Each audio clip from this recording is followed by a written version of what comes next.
creamer at ngayon may sarap ng brown sugar. Yummy! Okay, for today's video, try natin tong nabili natin sa Japan. Sa 7-Eleven. Tong ice cream brulee. Yan. Yan.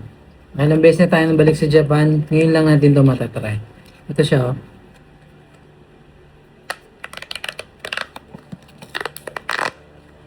Yan, oh. May instruction siya. Yan. Okay, papaluin ng kutsara. Sabi dito, paluin ng kutsara bago kainin. Okay? Basa ko yan eh. Galing.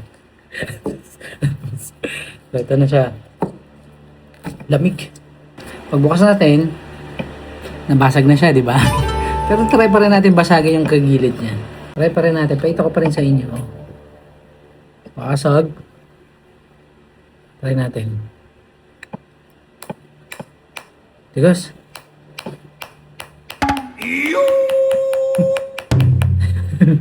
Tigas naman ito. Yan. Yan, masag na. Yan. Gilid na lang. Ito na lang gilid.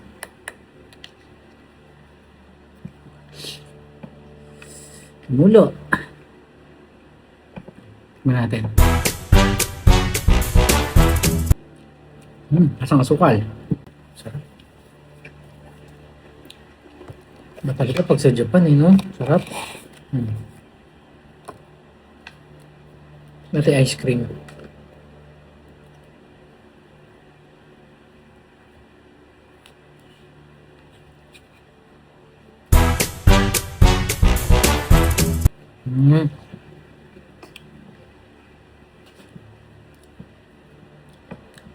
Sarap.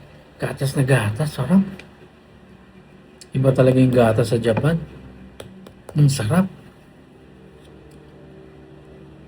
Creamy. Di lang yarn. Creamy.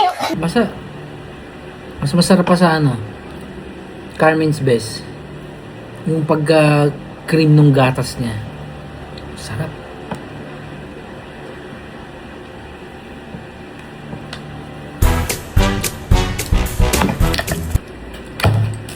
Sarap. Ako naman sa Japan, hindi ko ito siya nakita. Yuan, ito sarap. Yung sinend ko sa'yo, picture, sarap. Okay? Kaya pag pumunta kayo ng Japan, o may kakilala kayo, pabili kayo ng ganito sa Japan. Tapos bumili na lang ng dry ice o yelo para mauwi pa sa Pilipinas. Kasi tamo, nag-crack na siya. Okay? Next.